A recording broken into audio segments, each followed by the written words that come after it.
Kia ora.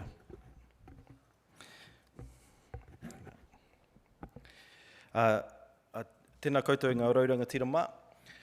He mihi poto, he mihi aroha kia koutou. He mihi e kawana ki a koe e taonui, kōrua a ko Renei. Nā kōrua hei whakatuwhera i tā tātou hui. I ngā mana whenua, kei te mihi. I ngā maunga, ngā awa, kei te mihi. He au kei runga, he au kei raro, he tai timu, he tai pare, he tai tangata, tēnā koutou katoa. E uri e nei, o te maunga tito hea, ko Taranaki. He uri e nei o Pariaka, o Tiatiawa Nui tonu, o Ngāti Tāwhiri kura. E mihi ana ki a koutou. Ko Brai tēnei, Brai Kōpū, ko Glenn Skipper ahau, ko te Kahui rau. Oh, kei he te Kahui rau? Oh. Ko te Kahui rau, tā maua kaupapa, nō reira. Thanks everybody. Thank you for joining us. Welcome and acknowledgements to those who have gone before us, and away we go.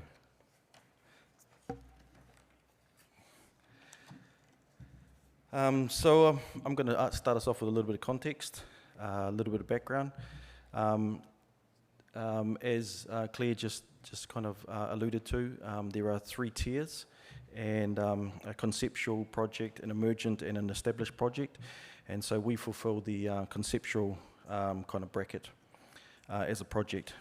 So what that's really meant for us is that we've had the space to think about thinking.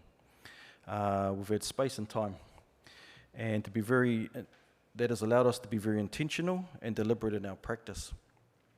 From the outset, we attempted to capture that in the name Te Kahui Rau, and that name is based upon a saying, he kahui rau, he kahui mano. And our interpretation, or our understanding of what that means, is that essentially a small group can have a very big impact. Big changes can come from small and humble beginnings. And at home, our hapu is very small, but we are quite dynamic, and I think it's a saying that that really tries to capture, I suppose, what we are trying to do with our approach in all the stuff we do. Brian and I are drawing on many decades of kaupapa Māori, community, and hapu development. Brian is also an absolute whiz at funding and procurement, and you add that to the on-whenua stuff that I've been doing with Māra, Kai Resilience, healing and connecting, and we've been bringing it all together with our combined experience in project development and implementation. So this has been a pretty awesome journey so far for the last 18 months. We have a transformative vision. Our hapu has a transformative vision, and the two of us hope to emulate that, and that drives our mahi. We want to work in ways that heal our people, heal our whenua, heal our whānau, and of course heal te Taiao. The connection between those is intrinsic, right? They are reliant upon one another for success. We've attempted to explore and create innovative pathways by combining the new technologies, the sciences that we've been exposed to with our tupuna knowledge and wisdom. And personally, I'm a firm believer that one of the key fundamental traditions of our people is adaptation and innovation.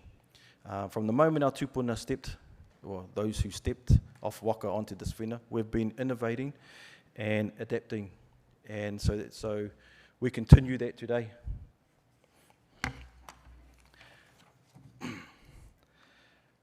We've been developing and testing many frameworks through this process, and this is one of them. In fact, this is one of our key ones. he kawaora. This framework was developed recently through a time of kind of turmoil as our hapu and our iwi worked on their treaty settlement process. And we really drew upon the resilience and the exploration of our tupuna kōrero, particularly around Pariaka and their response to trauma. For more than a decade, we've been refining and adapting this framework and applying it, particularly within the Māori context, as a healing tool. And it's a highly adaptable tool. The concepts explore healings, relationships, and steer us in a way to achieve positive outcomes. And we'll be using this. This is the kind of the core fundamental framework that we are adapting and further adapting to underpin our Te Taiao healing framework. When we use this in our normal practice within our wānanga, within our healing wānanga, there is a karakia, and funnily enough, it's called he kawaora. And that karakia is absolutely choka, full of tupuna wisdom. The karakia sets out frameworks for positive intervention, positive intention, and that intention within the karakia is to achieve health, thrivance, abundance. It even describes the stages of success and sets them in place as a process for success. And we simultaneously are using many frameworks. That's the great thing about being a conceptual project, is that you can throw frameworks at issues, at problems, at opportunities, and quickly kind of develop which ones are robust, which ones are actually going to kind of to give you a more refined outcome. And this one has and still is kind of standing the test of time. That's kind of the who and the why we do stuff. I hand it over to Bri for the what. Kia ora, everyone. Well, this slide here is what we just call a plan on a page, and we have our hapu values at the core of everything that we do as Ngāti Tāwhirikura in Taranaki. So mana mo te hake, creative at core, generous and generative, and of course te tiriti. The green ring is the 4 po that we work within our community for. So we want to partner deeply, we want to inspire action, innovation, and for the collective good. What we have also done is inserted the 11 key insights, and that was one of the key things that drew us to this kaupapa, was that it felt intuitively exactly where we were at, and timing, we talked about this morning, timing's everything.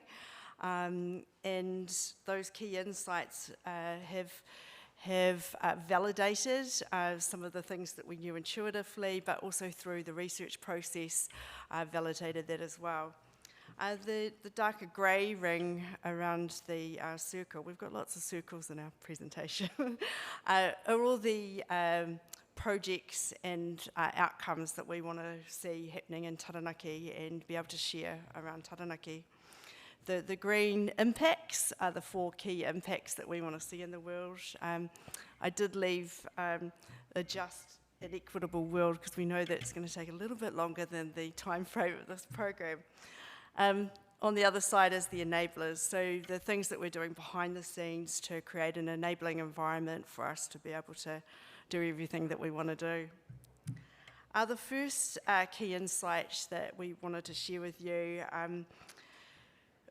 is around the concept of positionality. So as a kaupapa Māori research pilot, we used the concept of positionality as an integral step to applying the treaty of Waitangi to everything that we do. It's helped us affirm our own identity and position in relationship to the research world, into business and the economy, and all of our neighbours. As tangata whenua, we have a distinct position, and our perspective comes from that unique set of values, but also responsibilities, and that's rooted in our whakapapa and our ancestral ties to our whenua. One of the ways that we've been able to demonstrate that is within developing our ecosystem and our engagement strategy.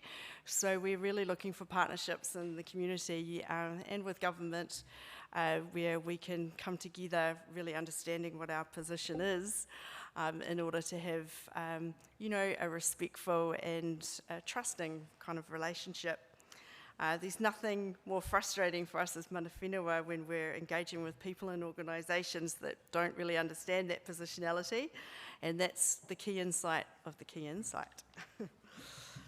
The second insight for us is Taiao as the basis for change. We, as we've spoken about, have deep ties to our ancestral lands, much of which was confiscated after the land wars, so most of our whānau and hapu within Te Atiawa have been off our whenua. So this really was an opportunity for us to put Taiao back into the centre of the discourse that we're having with potential partners, with our hapu, inviting them, creating really accessible opportunities for people to connect. So the Māta is a really good example of bringing people in. They think that they're there to put their hands in the soil and grow some vegetables, but it's really about growing deeper connections to one another, learning new kupu or words, karakia, and having that sense of being part of something bigger than they were before. The other advantage that we've noticed when we've applied this insight is that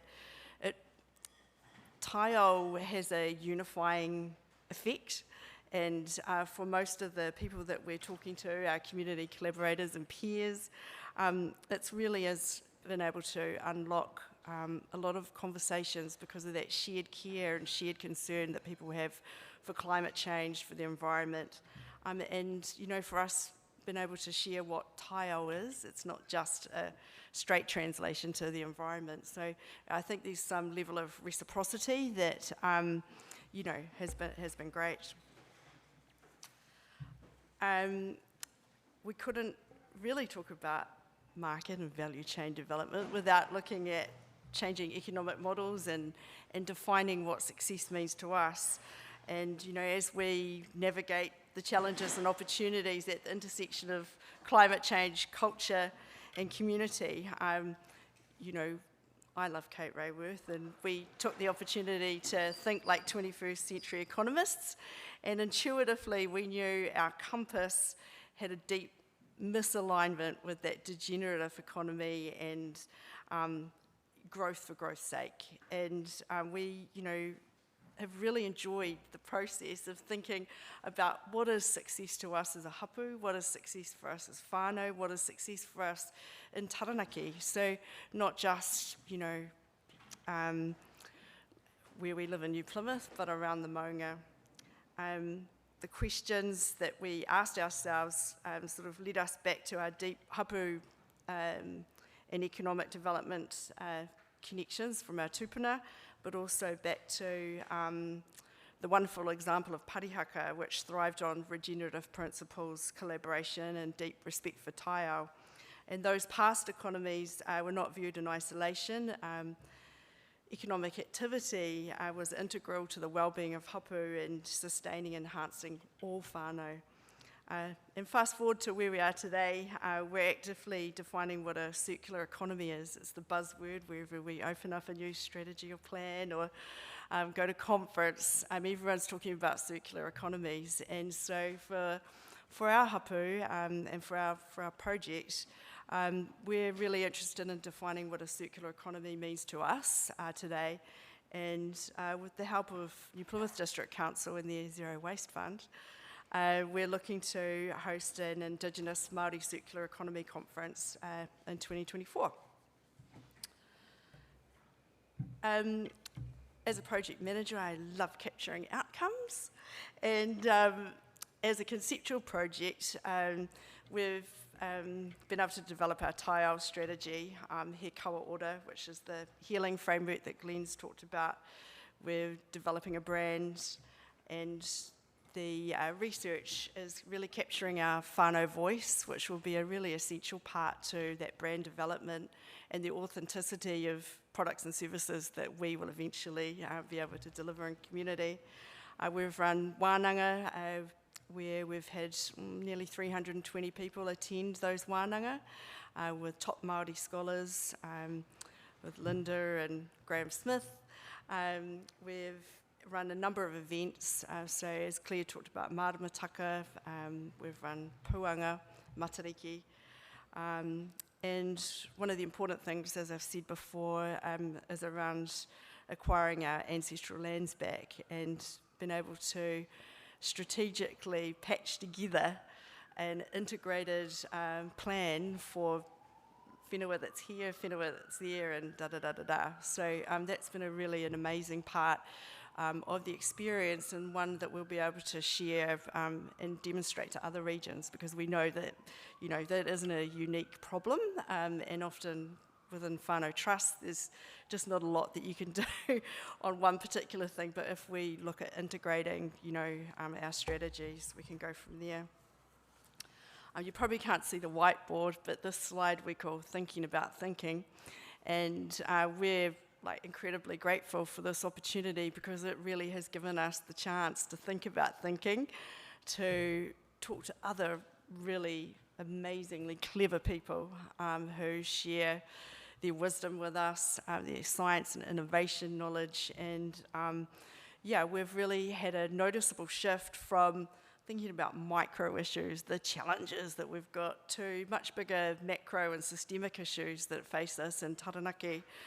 We know after COVID, after climate change weather events, that, when you're out in a province where there's transport disruptions, there's supply chain issues, that, we need to be really resilient. And so for us, we're looking at system solutions. To where to next, we're looking at Te Kahui 2.0, which would be He Kahui Mano. Our implementation phase will be informed by the Taiao strategy that we've been developing. We're looking to share our insights, as I said, with other regions and other small communities. We're looking to stand up 3 pamu, or farms, in Taranaki, in Ngāti Mutunga in the north, Te Rewirewa in New Plymouth and Ngāmotu, and Waukina, which is in south, to demonstrate, those insights that we've been able to, affirm over the last 18 months, to demonstrate the land management use change, lower emissions, and look how we can have that proof of concept and scalability to other regions. The other activities that the Thinking About Thinking kind of led us to was a whole range of interconnected challenges, but which also became opportunities. And the first one is developing Tāpiri Taranaki resource recovery solutions. And we've got a $60 million application in with MFE, which we're not going to get at this stage.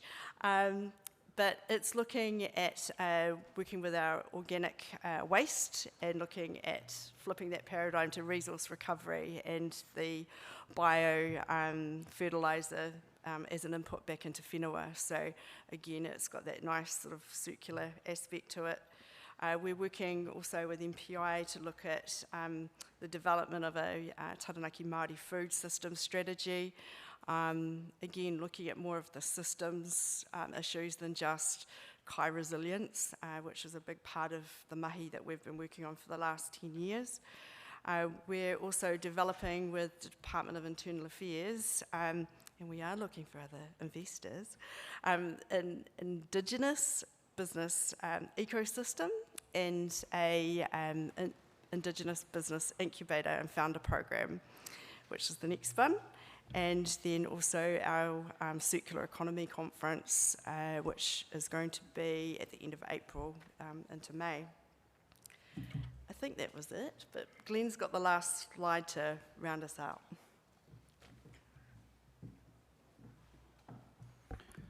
Just really, being a conceptual level project has given us an amazing level of agility over the last 18 months, which has meant that what might be problems have turned into opportunities. A couple of the insights that we'd just like to reiterate that we've kind of talked about is the first point there: encourage a local and regional discourse in Treaty of Waitangi relationships and positionality. We've found it at least such a critical aspect, the ability to understand positionality, if you're going to investigate what relationship, at least an empowering relationship should look like. If people don't understand who they are and what they're bringing and who they're talking to, it is very hard to have a in-depth conversation about where we are going. As Bri said earlier, we've been working on redefining our success metrics, aligning them to our core values so that they work for us, and extending investments as others have talked about. These are intergenerational problems. They've taken a long time for us to get to. Some of these problems have taken generations to get us to where we are, and it's going to take generations to flip the paradigm, which means a consistent resourcing. We cannot create solutions in isolation and expect them to hit systemic challenges. We must tackle some of these things as systemic challenges. Thank you very much.